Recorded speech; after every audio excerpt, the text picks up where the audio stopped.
here I'm on the layer, so it's just a matter of double clicking on this. The layer options panel comes open to lock and dim it down.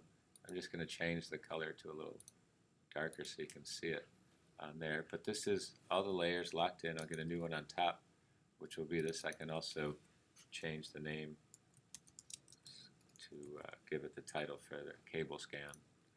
So again, one of these, you just have to create one and then duplicate it to try to position it. And again, resetting this so it just kind of gets that set up right from the start onto this layer.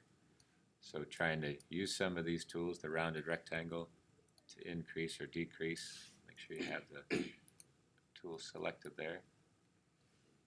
Increase or decrease that. Okay. This is an elliptical shape. So as I click this, you can kind of see that part. And I'm using the space bar just to hold it in there. So there's two shapes, and I'll give them a color just so you can see it. And now here's the shape builder. So again, they're both selected.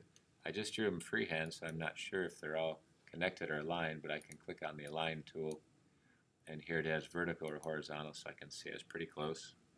And then just click to the shape builder tool, and you can see as you highlight over this, the option is going to let me take that piece off and just drag these together. And now I have a pretty easily shaped placed in there. Okay, so that's just trying to help you build those items, same like with these top pieces here. Just taking a look, illustrating with the shift key to make a circular piece. Again, I can take a rectangle tool, click off of it. It'll let me know that I'm on the anchor point there. Place this out to here.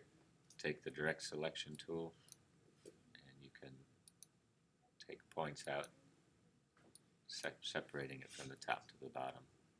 So it gives you a couple options, just using the arrow keys on equal distances apart of it.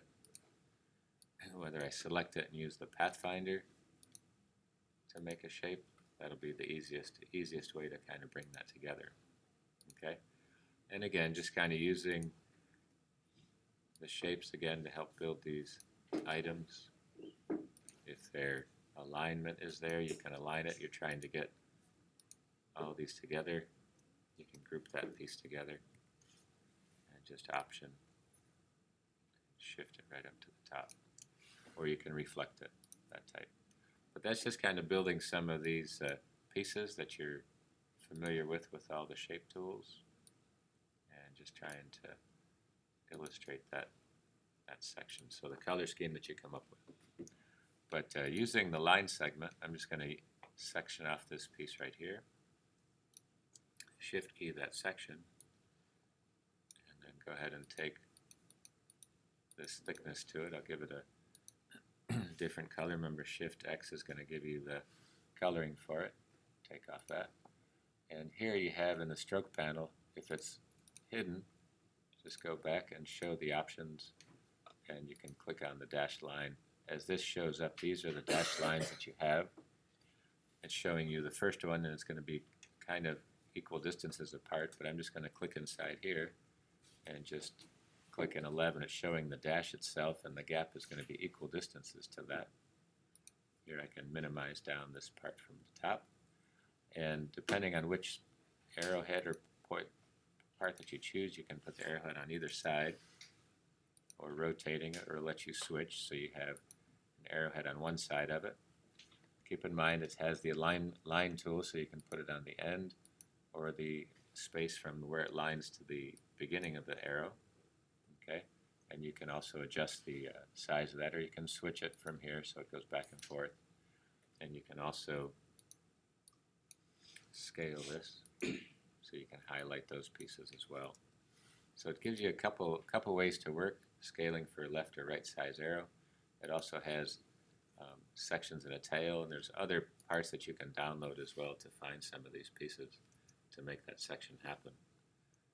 But see if you can put this together, trying to use this graphic. I'm just going to option, once I have it to the thickness, just option and duplicate it. And hit Command D to get that line segment carried across. And you see it on the other side.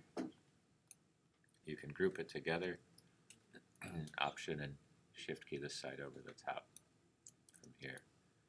Okay, so it's using some of the tools. This is a square rectangle tool as well. So I'm just going to overlap it so that it makes it to the outside edge. In this case, I don't need the dashed line for this shape. Okay, I can eyedrop this if I want to fill it with that color that's there. And again, using a square tool, just letting it overlap. I'll give it a different color so you can see it. And just Option to duplicate, Shift key to set it down just about there, and then just hit duplicate all the way across. This way I can select all these items, make sure I have all the red ones as well, and under the Pathfinder tool, just connect them all together and you can easily illustrate that section. Okay? So see if you can put that together. Once you have the one other part, the cable, do that part first. If I click here, and just come off the page, and again, just kind of find the midpoint. The space bar is still active. Let go to make it the curve. Reset this and just take off this, the fill. Okay, select it with the selection tool and zoom in. And now again, with the stroke panel, just increase or click inside, use the arrow keys to build this up. And that gives me the thickness of that panel. And again, just trying to show you with some of the shading, keeping this off, make sure it goes off to the edge there. Keeping this up into here so I can just move that point. And inside, when you have the handles, there's the direct selection allows you to select the handles that are curved already. And you can also select in the pen tool this part that allows you to select the corner, let you curve this even more so the handles come out. But if you choose a gradient, you can try to use it as a section. Remember, Shift X brings it to the foreground, switches them, and you can put a gradient on the side of that as well, so it gives it a thickness to it. So here's the gradient as it wraps itself around, and just remember that you can kind of build some things around this along with this shading, or you can just keep it as a solid black. Okay. And once you have this part, you can see how it's duplicated here. So once you get it finished, you can just copy it, this little section right into the piece here for the curve. Again, just trying to use some of the shapes. Here's a rectangle tool. Switch this back down to one point. Take a circle tool, ellipse shift key it. And you can see this part right here, so I'm just going to place it right at the end. That'll be a part that I'll join together. I'll just drop one down here at the other side. I can use that as a piece or just overlap these two. So here it is, shift key made into one element, into the gray section here. X key is going to bring it up. So that's kind of giving you the shape that you have for this part with the lines coming across. And you can again take that shape tool to make the texture for that piece right there, for those lines coming in. And that was just the circle tool. So you can select that, place that behind it, place this behind that. See if I can grab this one. And now it gives me that part.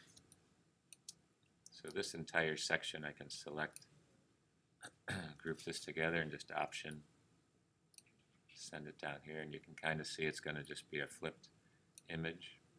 So with the tool I can just click on it, preview it, and there it is. Okay, so just hit copy, and that gives me the initial selection to kind of work with to place in here. Let's see if I have that part. Okay, and this last part has this screen right here. This is just a matter of two images, one with a rounded rectangle, just kind of clarify it over here. Again, just minimize this to 1 point, create another one, and just use the eyedrop tool. You can fill that one blue, take the selection tool, and the eyedrop will fill that one black. Group that together, and you can see you have a light version of these pieces of the arrows. So let's see if we can duplicate that section. So I have a copy of this over here. So I'm just going to ungroup it. I'm just going to take these arrows right here. This is also grouped together. And it's got the strokes, so I just make it a light blue. You can kind of take a look. I'll take these two selections, set it over. So you can kind of see it's a lighter blue. So inside here I can change it to a light blue. Just copy it. These are grouped together. So by double clicking on it, it'll put me in isolation mode. So here's this part. And I can go to edit and paste in place, or paste in front. So I can paste it right inside there into that section to make that piece kind of pop in there. So it gives me that initial selection to it. Group that back right there. Okay, so kind of a rough sketch of it. I'll hide this part, but first I'm going to take a rectangle tool right on top of everything. Okay, I'll give that a fill, and then just hide this layer. So now I have everything on this layer. Move this part out of the way here. These guys down. And just select all these pieces. So this square is going to act as the layer mask. And it'll have it all placed in there. So now this is one image. Okay. I might do one other thing. I'll just hide this for a minute. First I'll copy it. Bring this back. Just go to Object, hide this selection temporarily, and give myself a color.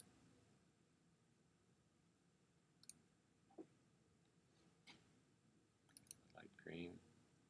Put that in the back. Okay. So now I have all that highlighted. So now I have that shape that's on top of it. Okay, so now when you select it all, Object, clipping mask, so now you have this particular coloring for it. So see if you can work your way around some of the graphics on this part.